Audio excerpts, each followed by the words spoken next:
Welcome back ناظرین، وہی سے سلسلہ جوڑتے ہیں جہاں پہ ختم کیا تھا۔ نقوی صاحب آپ ذرا جاری رکھیے گا پلیز۔ نہیں، وہ کمال پاشا صاحب کو اگر جذباتی نہ ہو تو میں اجازت دیں۔ نہیں انہوں نے ذرا جی آپ جاری۔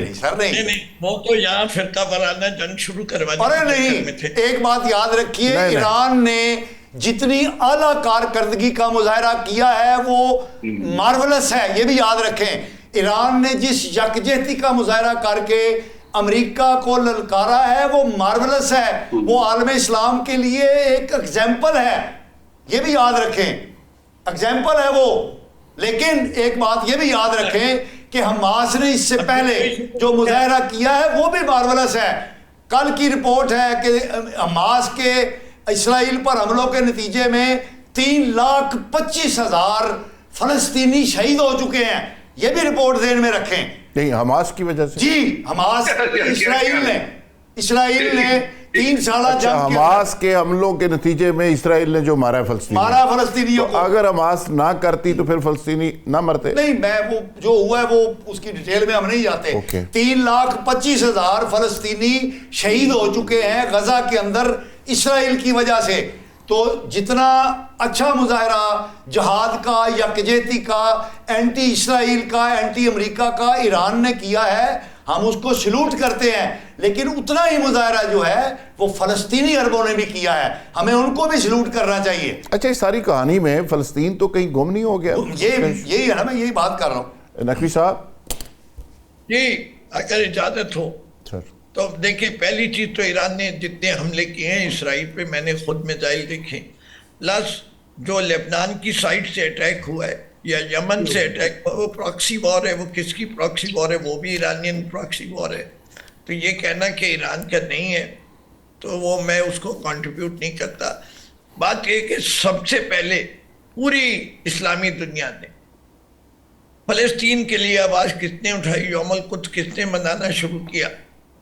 امام خمینی نے، اور وہ ہر سال منایا جاتا ہے، اس کے اندر لوگوں کی پارٹیسپیشن بڑھتی جا رہی ہے کہ فلسطین کا مسئلہ جو ایک وقت بہت ہی پیچھے رہ گیا تھا۔ نقوی صاحب، یہ جو ایگریمنٹ ہوا تھا ایران اور امریکہ کا 14 نکات تھے، اس میں بھی کوئی فلسطین کا کوئی بہت زیادہ اس پہ وہ نہیں ہے، سارا آپس کے جھگڑے چیزیں تھیں۔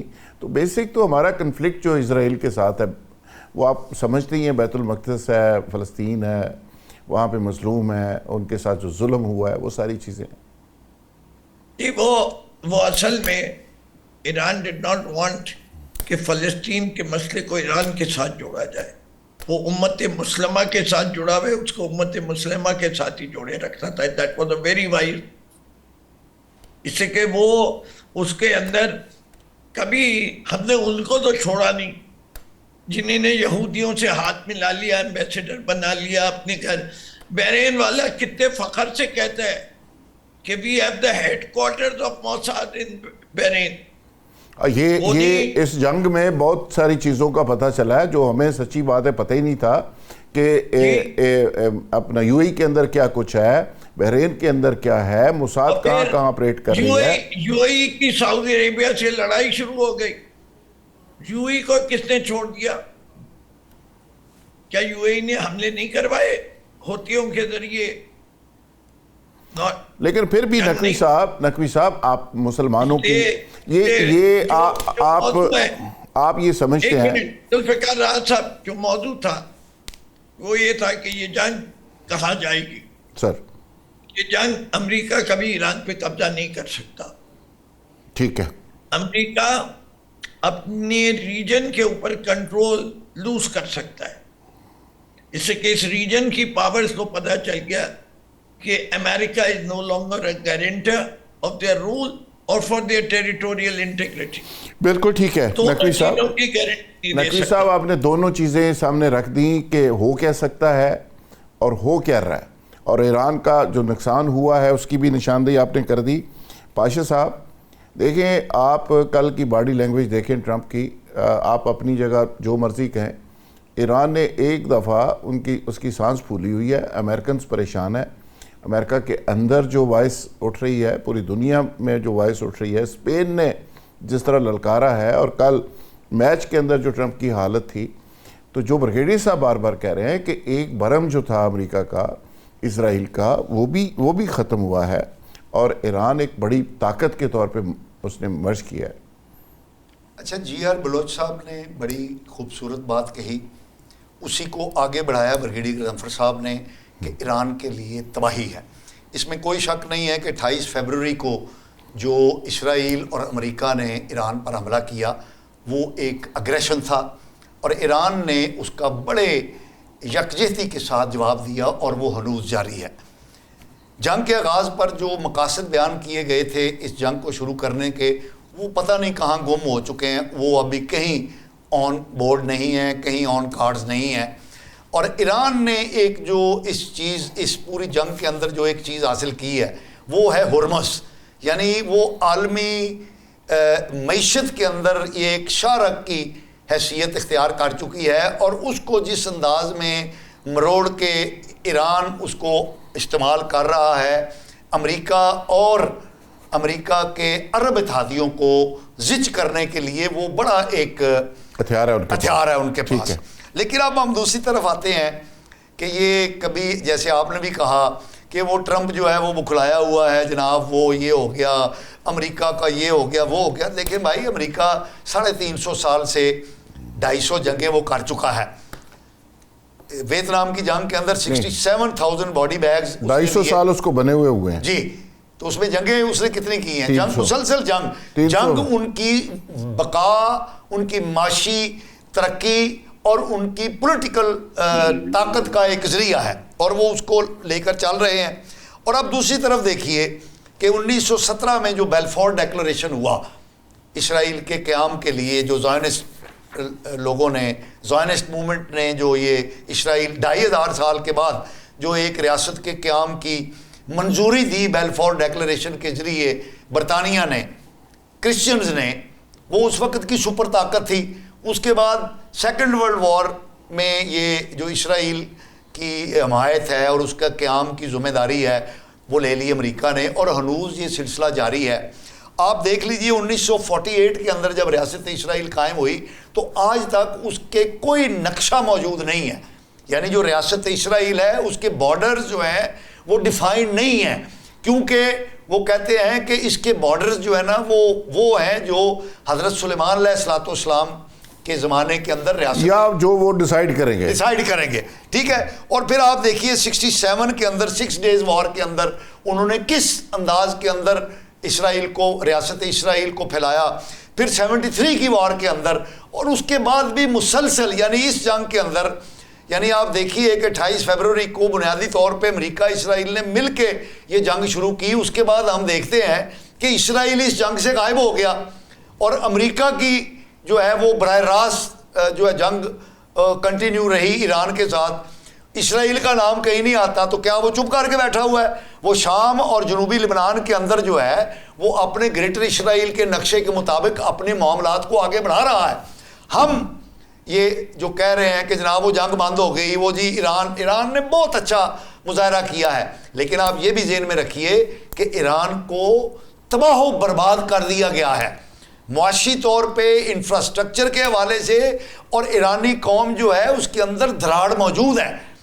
خامنائی صاحب کے جنازے کے اندر فقید المثال انہوں نے یکجہتی کا مظاہرہ کیا. ویسے پاشا صاحب معذرت کے ساتھ جو 40 سال سے پابندیوں کا شکار ملک ہے, اس ملک نے 100 سے زیادہ ڈیلیگیٹس کو ویلکم کیا, کروڑوں کا اجتماع کیا, وہاں پہ بمباری ہوتی ہے, بجلی ان کی نہیں جاتی, انفراسٹرکچر ان کا ابھی تک کام کر رہا ہے, پل ان کے گرے ہیں, وہ پل انہوں نے بنانے شروع کر دیے ہیں, انڈر گراؤنڈ انہوں نے ایک لمبی چوڑی فیسلٹی اپنی بنائی ہوئی ہے, اسلحہ پھر بھی وہ نکالی جا رہے ہیں اور وہ ماری جا رہے ہیں, B-2 بمبر انہوں نے کل پرسوں پھر گرا دیا ہے, ڈرون ان کے پھر وہ گرا رہے ہیں, ان کے گرتے ہیں ڈیفنس سسٹم پھر وہ اٹھا کے کھڑے کر دیتے ہیں. جو دیکھیں وہ ان کی جو ریزسٹنس لیول ہے, اس کے باوجود ایران کسی سے ایک دیلا نہیں مانگ رہا, کسی سے امداد نہیں مانگ رہا, کسی سے دعائیاں نہیں مانگ رہا, نہ آپ سے وہ اپیل کر رہا ہے. تو میں نے پہلے بھی ایک دن کہا تھا ہماری حالت یہ ہے کہ اسلام آباد ہم نے ایک مذاکرات کروائے تھے تو 1.5 مہینہ دونوں شہر بند تھے. تو آپ دیکھیں نا وہ کروڑوں لوگ وہاں اکٹھے ہوئے ہیں اور ایک جنگ زدہ ملک وہ سارے سسٹم کو بھی دیکھ رہا ہے. تو آپ ان کی اس کیپیسٹی کو اور اب ہم تیل کی پرائسز جو ہے نا روزانہ ڈیسائیڈ کریں گے اور 15 دن بعد آئے گا کہ تیل کی پرائسز ایک ایک گھنٹے بعد ڈیسائیڈ ہوگی. ہمارا یہ حال ہے. جی میں وہی عرض کر رہا ہوں, آپ نے جتنی باتیں کہی ہیں صحیح ہیں, اور یہ میں نے تو پہلے کہہ دیا کہ ایرانی قوم نے جس انداز کا یکجہتی کا جرت کا مظاہرہ کیا ہے اور امریکہ اور اسرائیل کو جس انداز میں انہوں نے فیس کیا ہے وہ عالم اسلام خواجہ صاحب ساڑھی حالت پتہ کی ہے. میں کہتا ہوں کہ کاموں کی ہوتی ہے نا آندھی یا بارش بادل, تو لاہور سارے کی بجلی چلی جاتی ہے 24 گھنٹے کے لیے. صحیح کہہ رہے ہیں, تو 2 دن آتی نہیں. صحیح کہہ رہے ہیں, لیکن اس میں یار ان کا انفراسٹرکچر کچھ تو داد دے انہیں, کچھ تو انہوں نے بنایا نا. ہم نے آپ سے عرض کی کہ وہ فقید المثال ہے, ایگزامپلری ہے پورے عالم اسلام کے لیے, اس میں کوئی شک نہیں ہے, کوئی دوسری رائے نہیں ہے. لیکن ہمیں یہ بھی دیکھنا چاہیے کہ اس جنگ میں امریکہ کو شکست نہیں دی جا سکتی اور ایران ہار نہیں مانے گا. یہ بھی ذہن میں رکھیں, ایران ہار نہیں مانے گا, امریکہ کو شکست نہیں دی جا سکتی. جیئر بلوچ صاحب, آپ سے ہی گفتگو شروع ہوئی تھی, آپ پہ ہی واپس آ رہی ہے, اور یہ کھل کے باتیں ہم نے اس لیے کی ہیں کہ آپ ماشاءاللہ ان ساری چیزوں پہ بہت ہی گہری نظر رکھتے ہیں. برگیڈ صاحب نے ایک بات کی کہ اس کا مطلب ہے کہ ایران کسی چیز پہ تو کھڑا ہے, ان کا دفاعی سسٹم چل رہا ہے, وہ میزائل مار رہا ہے, ان کی زندگی رواں دواں ہے کچھ, اس کے باوجود کہ دنیا کا کوئی ہتھیار ایسا نہیں, امریکہ نے کوئی بم ایسا نہیں جو ان کے اوپر نہیں مارا. تو چین اور رشیا کس لیول تک جا سکتے ہیں ایران کے لیے؟ I think it's very important کہ کیا یہ جنگ, میرے ابھی جو سوچ یہ ہے کہ اس جنگ کی نوعیت تبدیل ہو گئی ہے at the regional level between the warring parties that is Iran and America, اور ایٹ دا گلوبل لیول. پہلے میں گلوبل لیول پہ آتا ہوں, پھر میں اس کو بتاؤں گا کہ کیا میری سمجھ کیا ہے. آئی تھنک کہ کسی حد تک رشیا اور چائنا سمجھ رہے ہیں, اینڈ اٹ از پیراڈاکسیکل. ایک کنٹری ہے جس کے متعلق vice president of the U S نے, اسرائیل چاہتا ہے کہ انڈیفینیٹلی وار چلتی رہے, اور کا کوئی آبجیکٹو نہیں ہے. ان کا آبجیکٹو یہ چلتی رہے کہ یو ایس جو ہے وہ اپنے بم پھینکتا رہے انڈیفینیٹلی. ان کو پتا ہے کہ وہ ایران کو ڈیفیٹ نہیں کر سکتے جس طرح کہا جا رہا ہے. یہ بالکل فیکٹ ہے, فیکٹ آف ہسٹری ہے, اور ایک فیکٹ آن گراؤنڈ ہے کہ جنگلوں میں بھی جا کے ایک بھی ایرانی بچے گا تو بھی وہ بغاوت کا علم اپنے ہاتھ میں اس کے ہوگا. ٹھیک ہے, تو اس چیز کو مان لیا انہوں نے. تو ایک تو یہ ہے کہ وہ چاہتے ہیں, اور اس کے ساتھ ہی شاید کچھ ایلیمنٹ گلوبل ہیں جو کہ خاص طور پر رشیا اگر یوکرین میں ان کو پھنسا دیا گیا ہے تو وہ کیوں نہیں چاہے گا کہ اتنی وہ جو ہے وہ امداد دیتا رہے ایران کو کہ وہ سسٹین کر سکے انٹرمیڈیٹلی. چائنا کا تھوڑا سا مختلف ہے کیونکہ اس کی ابھی تک جو اکنامک جو اس نے ٹارگٹ رکھے وہ بہت امپیکٹ ہوا ہے ان کے اوپر. 25 میں ان کی 2025 میں ان کی گروتھ بہت کم تھی, اور اب بھی پروجیکشن بہت کم ہے اگر یہ کرائسس بڑھتا رہتا ہے اور اسٹریٹ آف ہارموز جو ہے وہ بیٹل گراؤنڈ بنا رہتا ہے. تو دیر از اے ناؤ نیکسس بٹوین دی جو کہ گلوبل پاور کا کمپٹیشن ہے, اس کا کسی حد تک ریفلیکشن میں دیکھ رہا ہوں کہ اس جنگ میں ہے, اور ایک عنصر بھی ہے اس جنگ کو برقرار رکھنے کا.